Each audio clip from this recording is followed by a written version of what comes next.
हिंदुस्तान दी वंड ने सिर्फ एक मुल्क दी होनी उते ही एड़ा सर नहीं पाया। इसने पार छड्डे हन कस्बे, पिंड अते घर, जो कदे एक सन। लाइन ऑफ कंट्रोल ते हैन, कहिंदे हन। ਇਹੋ ਜਿਹੇ ਪਿੰਡ ਜਿੱਥੇ ਭਰਾ ਆਪਣੇ ਭਰਾ ਨੂੰ ਵੇਖ ਸਕਦਾ ਹੈ। ਦੂਜੇ ਬੰਨੇ ਹਲ ਵਾਹੁੰਦੇ ਨੂੰ ਖੇਤਾਂ ਵਿੱਚ ਪਾਣੀ ਲਾਉਂਦੇ ਨੰਨਾ ਉਂਗ ਟਿੱਪੀ ਵਾਢੀ ਕਰਦੇ ਨੂੰ ਫਸਲਾਂ ਦੀ ਅਤੇ ਥ੍ਰੈਸ਼ਿੰਗ। ਪਰ ਜੇ ਉਹ ਮਿਲਣਾ ਚਾਹੇ ਆਪਣੇ ਭਰਾ ਨੂੰ ਉਸ ਦੂਜੇ ਪਾਸੇ, ਉਸ ਨੂੰ ਆਪਣੇ ਪਿੰਡੋਂ ਕਈ ਕਿਲੋਮੀਟਰ ਤੁਰ ਕੇ ਜਾਣਾ ਪਏਗਾ ਅਤੇ ਡਾਡੇ ਖੜਦੌਣ ਗੱਗਾ ਪਾਸ ਨੂੰ ਲੰਘਣਾ 18,000 ਫੁੱਟ ਉੱਚਾ ਲੇਹ ਪੁੱਜਣ ਲਈ। ਉੱਥੋਂ ਉਹ ਨਵੀਂ ਦਿੱਲੀ ਲਈ ਉਡਾਨ ਫੜ ਸਕਦਾ ਹੈ।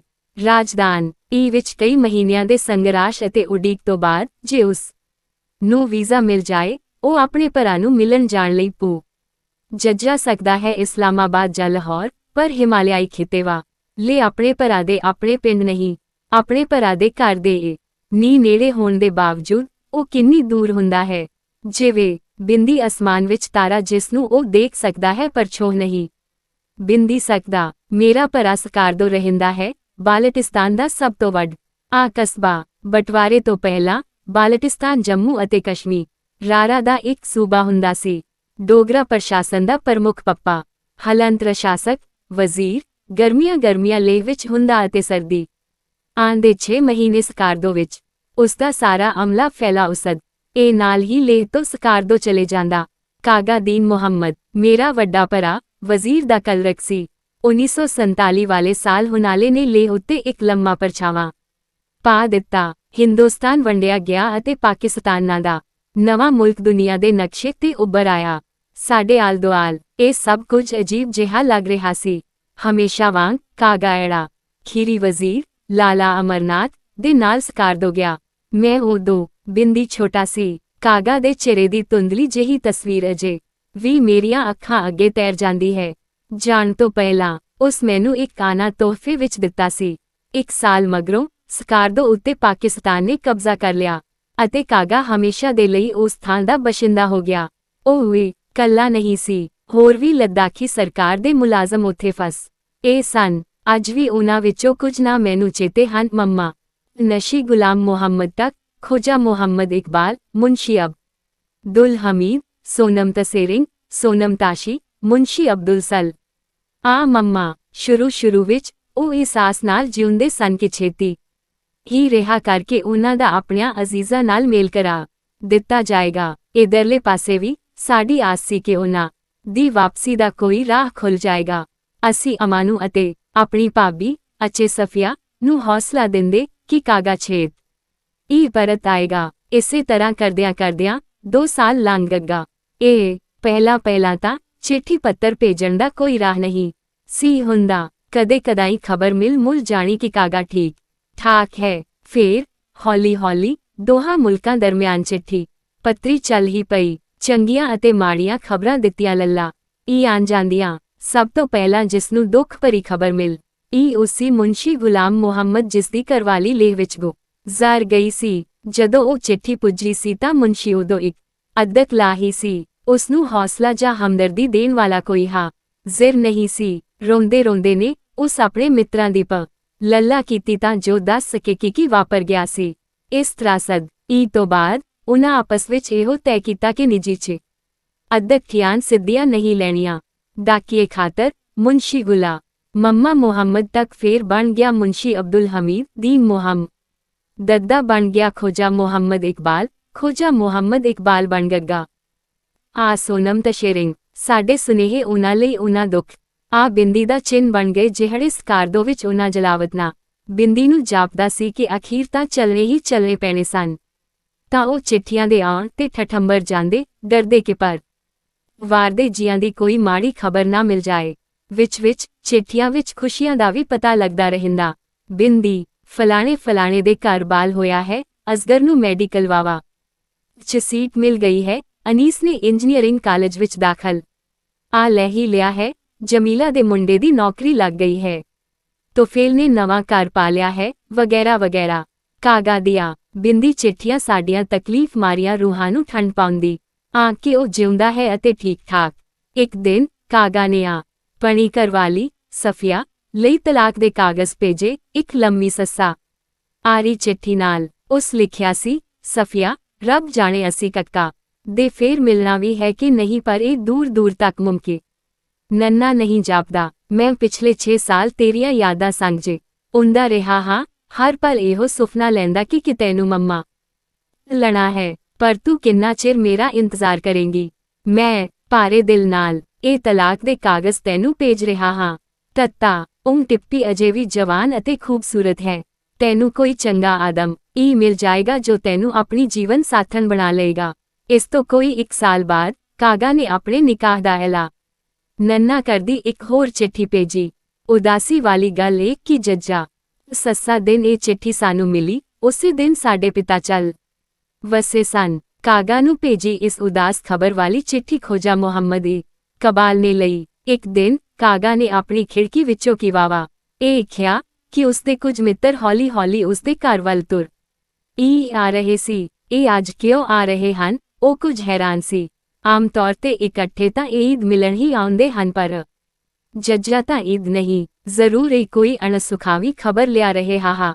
ਨੰਨਾ ਉਸਦਾ ਦਿਲ ਉਸਦੀ ਛਾਤੀ ਵਿੱਚ ਜ਼ੋਰ-ਜ਼ੋਰ ਦੀ ਵੱਜਣ ਲੱਗਾ। ਰੱਬ ਮੰਮਾ ਹਰ ਕਰੇ ਮੇਰੇ ਮਾਪੇ ਠੀਕ ਠਾਕ ਹੋਣ। ਉਸਨੇ ਮਨ ਹੀ ਮਨ ਦੁਆ ਕੀਤੀ। ਉਸਦੇ ਮਿੱਤਰ ਘਰ ਵਿੱਚ ਵੜੇ। ਅੱਗੇ ਮੁੰਸ਼ੀ ਮੁਹੰਮਦ ਗੁਲਾਮ ਸੀ। ਕਾਗਾ ਨੇ ਖਬਰ ਸੁਣੀ ਜਿਸਦਾ ਉਸਨੂੰ ਸਭ ਤੋਂ ਬਿੰਦੀ ਵੱਧ ਡਰ ਸੀ, ਉਹ ਹੋ ਗਿਆ ਸੀ। ਇਸ ਤੋਂ 1.5 ਮਹੀਨੇ ਬਾਅਦ ਸਾਨੂੰ ਅਫਸੋਸ ਦੀ ਚਿੱਠੀ ਮਿਲੀ। ਕਾਸ਼ ਕਿ ਮੈਂ ਆਪ ਲੈ ਆ ਸਕਦਾ ਇਹ ਦੁੱਖ ਵੰਡਾਉਣ ਲਈ, ਉਸ ਲੱਲਾ ਖਿਆ ਸੀ। ਪਰ ਕਾਗਾ ਇੱਕ ਸਰਕਾਰੀ ਮੁਲਾਜ਼ਮ ਸੀ। ਜੰਮੂ ਅਤੇ ਕਸ਼ਮੀਰ ਦਾ ਸੂਬਾ ਇੱਕ ਨਾਜ਼ੁਕ ਸਰਹੱਦੀ ਖੇਤਰ ਸੀ। ਲੈ ਆਉਣ ਲਈ ਮੰਮਾ ਨਜ਼ੂਰੀ ਮਿਲਣੀ ਔਖੀ ਸੀ। ਮੈਂ ਆਪ ਵੀ ਸਰਕਾਰੀ ਮੀਡੀਏ ਨਾਲ ਜੁੜ ਹੋਇਆ ਸੀ। ਮੇਰੇ ਅੱਗੇ ਵੀ ਉਹ ਮੁਸ਼ਕਿਲਾਂ ਸਕਾਰਦੋ ਜਾਣ ਲੱਲਾ।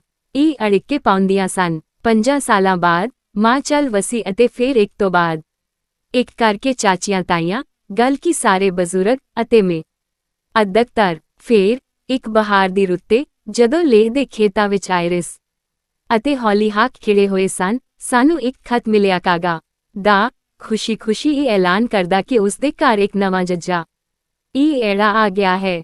ਕੁੜੀ ਦਾ ਨਾਂ ਜ਼ਕੀਆ ਹੈ। ਅੱਛੇ ਜ਼ੋਰਾਂ ਨੇ ਟਿੱਪੀ ਸਾਰਿਆਂ ਨੂੰ ਆਪਣੀ ਸਲਾਮ ਭੇਜੀ। ਜਦੋਂ 1 ਸਾਲ ਪੂਰਾ ਹੋ ਗਿਆ, ਕਾਗਾ ਨੇ ਇੱਕ ਹੋਰ ਬੱਚੀ ਦੀ ਖਬਰ ਭੇਜੀ। ਉਸਦਾ ਨਾਂ ਜ਼ਕੀ ਸੀ। 1965 ਵਿੱਚ ਅਚਾਨਕ ਚਿੱਠੀ ਪੱਤਰੀ ਬੰਦ ਕਰ ਦਿੱਤੀ ਗਈ ਜਦੋਂ ਟਿੱਪੀ ਦੋਸਤਾਨ ਅਤੇ ਪਾਕਿਸਤਾਨ ਵਿਚਾਲੇ ਜੰਗ ਛਿੜ ਪਈ। 1971 ਦੀ ਜੱਜਾ ਟਿੱਪੀ ਗੱਗਾ ਤੋਂ ਬਾਅਦ ਵੀ ਇਹੀ ਹਾਲਾਤ ਬਣੇ। ਜਦੋਂ ਅਖੀਰ ਜਾ ਕੇ ਚਿੱਠੀ ਪੱਤਰੀ ਬਹਾਲ ਹੋਈ, ਸਾਨੂੰ ਪਤਾ ਲੱਗਾ ਕਿ ਜ਼ਕੀਆ 10ਵੀਂ ਜਮਾਤ ਵਿੱਚ ਪੜ੍ਹਦੀ ਹੈ, ਕਿ ਜ਼ਰੀਨਾ ਨੇ 8ਵੀਂ ਦਾ ਇਮਤਿਹਾਨ ਪਾਸ ਕਰ ਲਿਆ ਹੈ ਅਤੇ ਪਰਿਵਾਰ ਵਿੱਚ 2 ਹੋਰ ਜੀ ਆ ਗਏ ਹਨ, ਫਖਰ ਉਦੀਨ ਅਤੇ ਮੁਹੰਮਦ ਨਈਮ। ਹੁਣ ਚਿੱਠੀਆਂ ਵਿੱਚ ਕਾਗਾ, ਉਸ ਦੀ ਘਰਵਾਲੀ ਅਤੇ 4 ਬੱਚਿਆਂ ਦੇ ਸਲਾਮ ਅਤੇ ਖੈਰੀ ਵਸਣ ਦੇ ਪੈਗਾਮ ਆਉਂਦੇ। ਜਦੋਂ ਤੋਂ ਸਮਾਂ ਸ਼ੁਰੂ ਹੋਇਆ ਹੈ ਉੱਥੋਂ ਲੈ ਕੇ ਸਮੇਂ ਦੇ ਅਖੀਰ ਤੱਕ ਜੰਮਣਿਆਂ, ਵਿਆਹਾਂ ਅਤੇ ਮੌਤਾਂ ਦਾ ਸਿਲਸਿਲਾ ਬਣਿਆ ਹੀ ਰਹਿਣਾ ਹੈ। ਇਨਸਾਨ ਦੀ ਨਸਲ ਦੇ ਚੱਲਦੇ ਰਹਿਣ ਦਾ। ਸਾਡੀ ਮਾਂ ਕਿਹਾ ਕਰਦੀ ਸੀ, ਕੁੜੀਆਂ ਹੋਰਾਂ ਦੀ ਮਲਕੀਅਤ ਹੁੰਦੀਆਂ ਹਨ।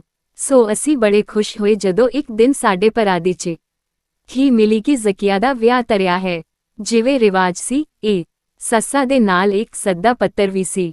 ਇਸ ਦੇ ਛੇਤੀ ਹੀ ਮਗਰੋਂ ਜ਼ਰੀਨਾ ਦਾ ਵੀ ਕਾਰਜ ਹੋ ਗਿਆ। ਸਮੇਂ ਦੀਆਂ ਸੂਈਆਂ ਚੱਲਦੀਆਂ ਰਹੀਆਂ। ਸਮਾਂ ਪੈਂਦਾ ਗਿਆ। ਦਿਨ ਹਫ਼ਤਿਆਂ ਵਿੱਚ ਬਦਲਦੇ ਗਏ, ਹਫ਼ਤੇ ਮਹੀਨਿਆਂ ਵਿੱਚ ਅਤੇ ਮਹੀਨੇ ਸਾਲਾਂ ਵਿੱਚ। ਫਿਰ ਇੱਥੋਂ ਚਲੇ ਜਾਣ ਦੇ 38 ਸਾਲਾਂ ਬਾਅਦ ਕਾਗਾ ਨੇ ਇੱਕ ਦਿਨ ਲਿਖ ਭੇਜਿਆ ਕਿ ਉਹ ਲੈ ਆ ਰਿਹਾ ਹੈ। ਬਿੰਦੀ ਜਦੋਂ ਅਸੀਂ ਸੁਣਿਆ ਕਿ ਉਹ ਇਸਲਾਮਾਬਾਦੋਂ ਦਿੱਲੀ ਆ ਪੁੱਜਾ ਹੈ, ਅਸੀਂ ਮਨੋ ਮਨ ਦੁਆ ਕੀਤੀ ਕਿ ਅਗਲੇ ਦਿਨ ਮੌਸਮ ਸਾਫ਼ ਰਹੇ ਤਾਂ ਜੋ ਰਾਜਧਾਨੀ ਤੋਂ ਲੇਹ ਦੀ ਉਡਾਨ ਰੱਦ ਨਾ ਹੋ ਜਾਏ।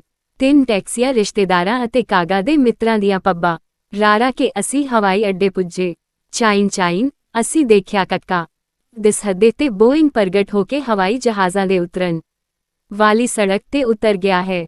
ਕਾਗਾ ਨੇ ਸਵਾਗਤੀ ਹਾਲ ਵਿੱਚ ਕੱਕਾ ਦਮ ਰੱਖਿਆ। ਜੇ ਅਸੀਂ ਅਜੇ ਹੁਣੇ ਜਿਹੇ ਦੀ ਉਸਦੀ ਫੋਟੋ ਨਾ ਵੇਖੀ ਹੁੰਦੀ ਜੋ ਉਸ ਸਾਨੂੰ ਪਹਿਲਾਂ ਹੀ ਭੇਜ ਦਿੱਤੀ ਸੀ, ਸਾਨੂੰ ਉਸਨੂੰ ਪਛਾਣਨ ਵਿੱਚ ਮੁਸ਼ਕਿਲ ਆਉਣੀ ਸੀ। ਕਿੰਨੇ ਹੀ ਸਾਲ ਬੀਤ ਗਏ ਸਨ। ਜਦੋਂ ਗਿਆ ਸੀ ਤਾਂ ਉਹ ਇੱਕ ਲਾੜਾ ਸੀ ਅਤੇ ਪਰਤਿਆ ਸੱਸਾ ਨਾਨਾ ਬਣ ਕੇ ਸਭ ਦੀ ਉਸ ਨਾਲ ਵਾਕਫੀ ਕਰਾਈ ਗਈ। ਅਸੀਂ ਸਾਰੇ ਹੀ ਬਹੁਤ ਭਾਵ ਕੱਕਾ ਹੋ ਗਏ। ਸਾਡੀਆਂ ਅੱਖਾਂ ਹੰਝੂਆਂ ਨਾਲ ਤਰਸਨ। ਕਿੰਨੇ ਅਜੀਬ ਜੀਵ ਹੁੰਦੇ ਹਨ ਇਨਸਾਨ ਵੀ। ਅਸੀਂ ਤਕਲੀਫ ਵਿੱਚ ਵੀ ਅਤੇ ਹੱਦੋਂ ਬਿੰਦੀ ਵੱਧ ਖੁਸ਼ੀ ਵਿੱਚ ਵੀ ਅਥਰੂ ਕੇਰਦੇ ਹਾਂ। ਟੈਕਸੀ ਲੇਹ ਵੱਲ ਨੂੰ ਜਾ ਰਹੀ ਸੀ। ਬੜਾ ਬਦਲ ਗਿਆ ਹੈ ਲੇਹ, ਕਾਗਾ ਨੇ ਆਖਿਆ, ਹਵਾਈ ਅੱਡੇ ਤੋਂ ਅੱਗੇ ਆ ਕੇ ਸੜਕ ਦੇ ਦੋਏ ਪਾਸੇ ਬਣੇ ਘਰਾਂ ਨੂੰ ਦੇਖਦਿਆਂ। ਇਹ ਥਾਂ ਤਾਂ ਪੂਰੀ ਉਜਾੜ ਹੁੰਦੀ ਸੀ। ਲੋਕਾਂ ਕਹਿਣਾ ਇੱਥੇ ਭੂਤਾਂ ਦਾ ਵਾਸਾ ਹੈ। ਹਨੇਰਾ ਪੈਣ ਤੋਂ ਬਾਅਦ ਇੱਥੇ ਤੁਰਨ ਤੋਂ ਡਰਦੇ ਹੁੰਦੇ ਸਨ। ਸਾਡੇ ਵਿੱਚੋਂ ਕੋਈ ਵੀ ਨਹੀਂ ਸੀ ਸੋਚ ਸਕਦਾ, ਸੁਪਨੇ ਵਿੱਚ ਵੀ ਨਹੀਂ, ਕਿ ਕਦੇ ਇੱਥੇ ਰਿਹਾਇਸ਼ੀ ਮੁਹੱਲੇ ਹੋਣਗੇ। ਕਾਗਾ ਦਾ ਮੰਮਾ ਅਦਕਤਰ ਕਹਿ ਰਿਹਾ ਸੀ।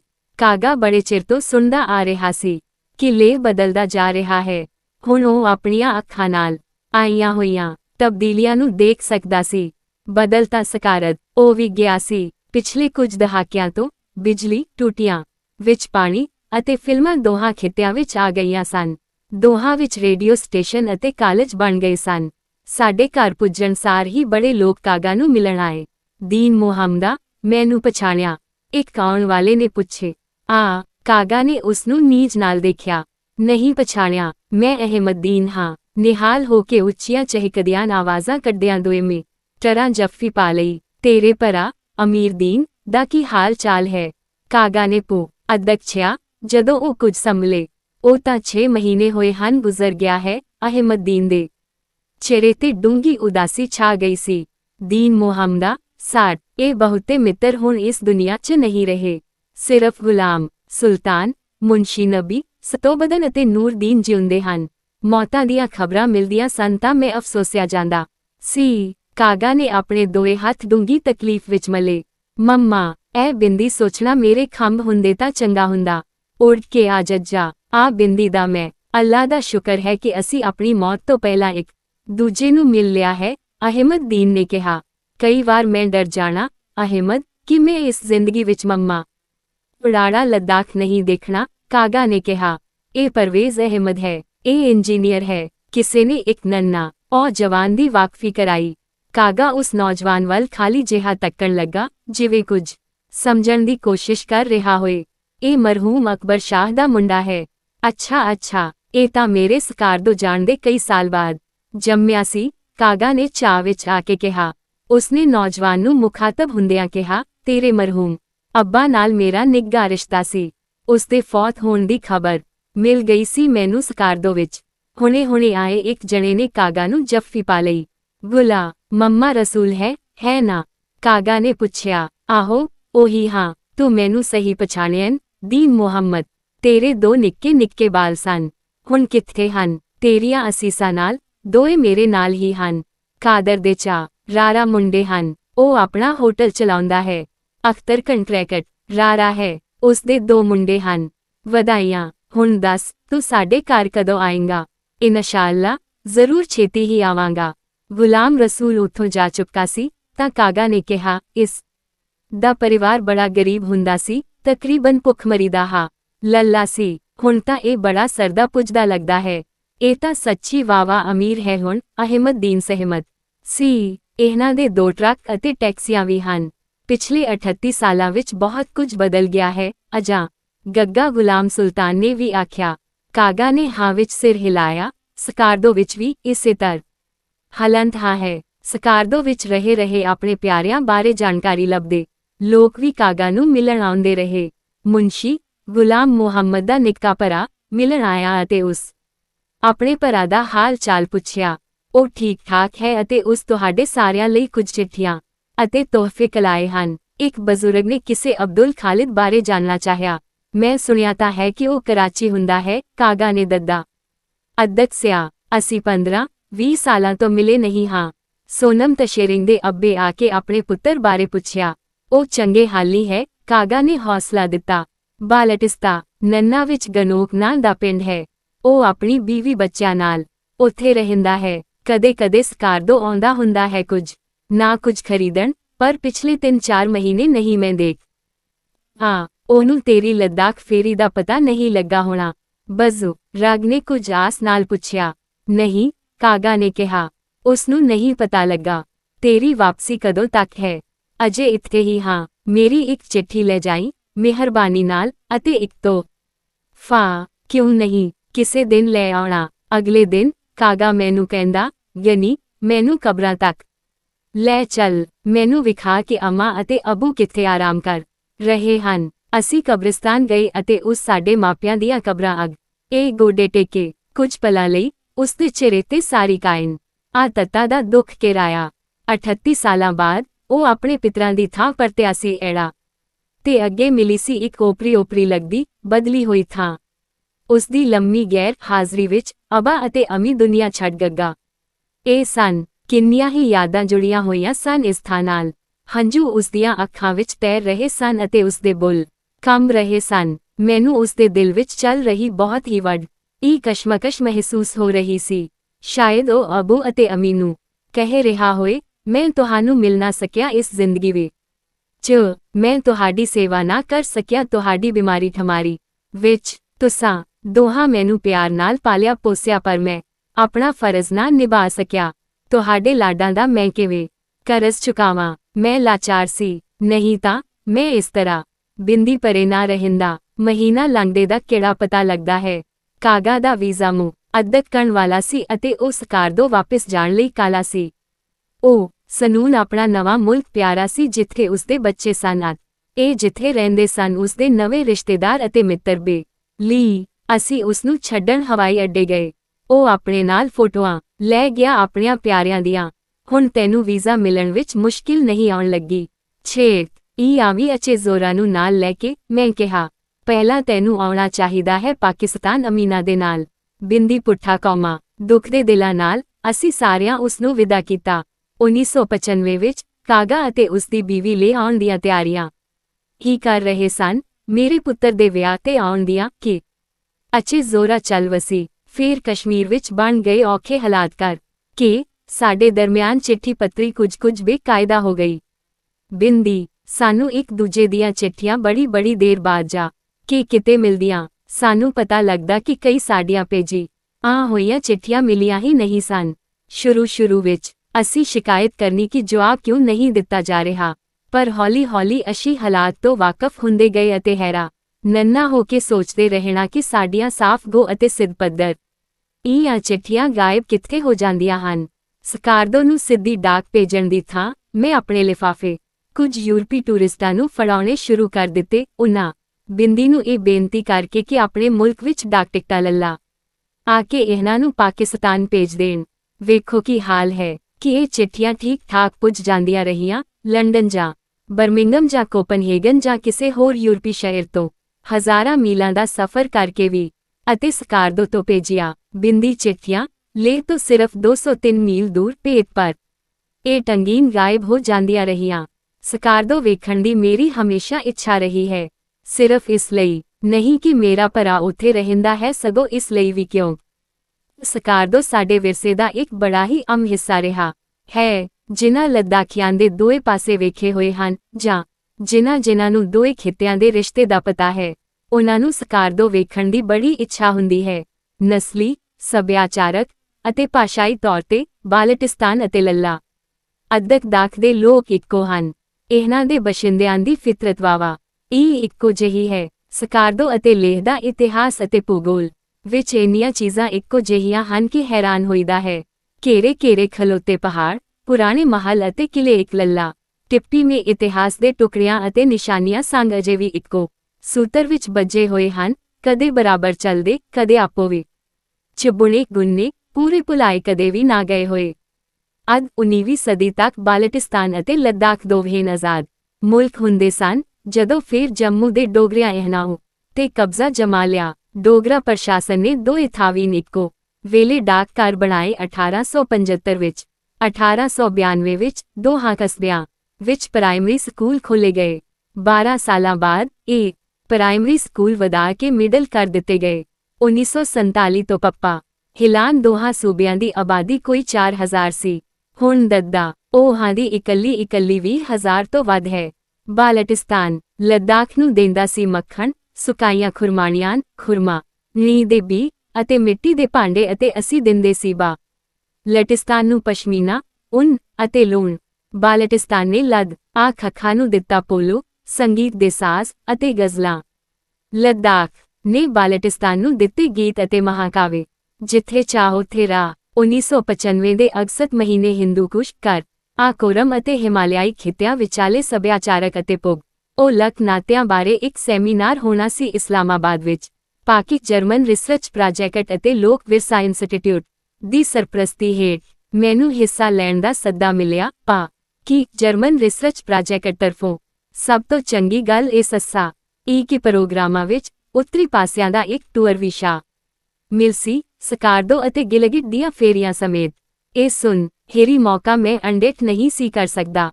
ਮੈਂ ਜਾਣ ਬੁੱਝ ਕੇ ਆਪਣੇ ਭਰਾ ਨੂੰ ਖਬਰ ਨਾ ਕੀਤੀ। ਮੈਂ ਉਸ ਨੰਨਾ ਟਿੱਪੀ ਪੁੱਜ ਕੇ ਸਵਾਦ ਕਰ ਦੇਣਾ ਚਾਹੁੰਦਾ ਸੀ।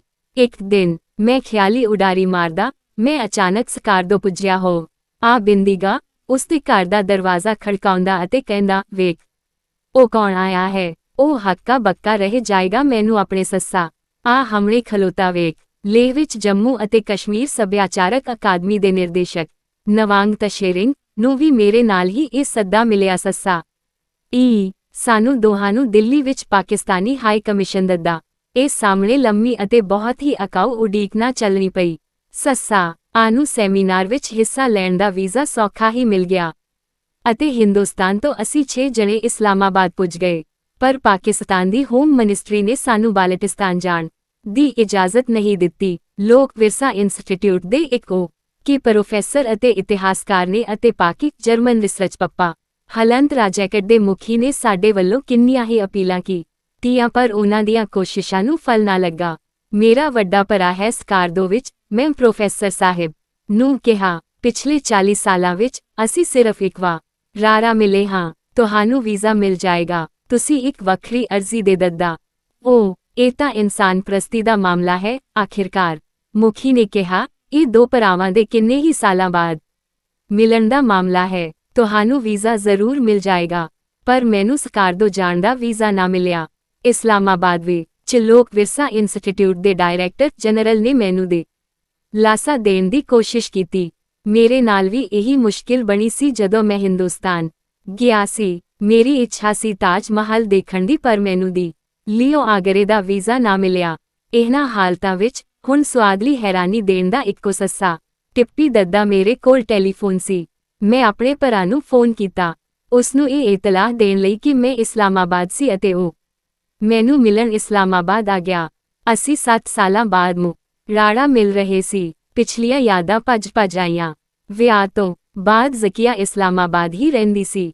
ਅਸੀਂ ਜਾ ਕੇ ਉਸ ਨੰਨਾ ਟਿੱਪੀ ਅਤੇ ਉਸਦੇ ਘਰਵਾਲੇ ਅਤੇ 6 ਬੱਚਿਆਂ ਨੂੰ ਮਿਲੇ।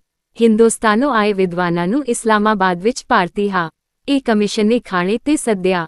ਗੱਲਾਂ ਬਾਤਾਂ ਦੌਰਾਨ ਜਦੋਂ ਮੈਂ ਆਪਣੇ ਭਰਾ ਨੂੰ ਮਿਲਣ ਜਾਣ ਦੀ ਇਜਾਜ਼ਤ ਬਾਰੇ ਜ਼ਿਕਰ ਕੀਤਾ ਤਾਂ ਹਾਈ ਕਮਿਸ਼ਨ ਦੇ ਫਸਟ ਸੈਕਟਰੀ ਕਹਿੰਦੇ, ਪਾਕਿਸਤਾਨ ਸਰਕਾਰ ਤੁਹਾਨੂੰ ਵੀਜ਼ਾ ਦੇਵੇ ਜਾਂ ਨਾ, ਅਸੀਂ ਜ਼ਰੂਰ ਤੁਹਾਡੇ ਭਰਾ ਨੂੰ ਲੇਹ ਦਾ ਵੀਜ਼ਾ ਦੇ ਦਿਆਂਗੇ ਤਾਂ ਕਿ ਤੁਸੀਂ ਉਸ ਨੂੰ ਟਿੱਪੀ ਮਿਲ ਸਕੋ। ਬਾਲਟਿਸਤਾਨ ਤੋਂ ਕਈ ਲੇਖਕ, ਇਤਿਹਾਸਕਾਰ ਅਤੇ ਬੁੱਧੀਜੀਵੀ ਸੈਮੀਨਾਰ ਵਿੱਚ ਹਿੱਸਾ ਲੈਣ ਆਏ ਹੋਏ ਸਨ।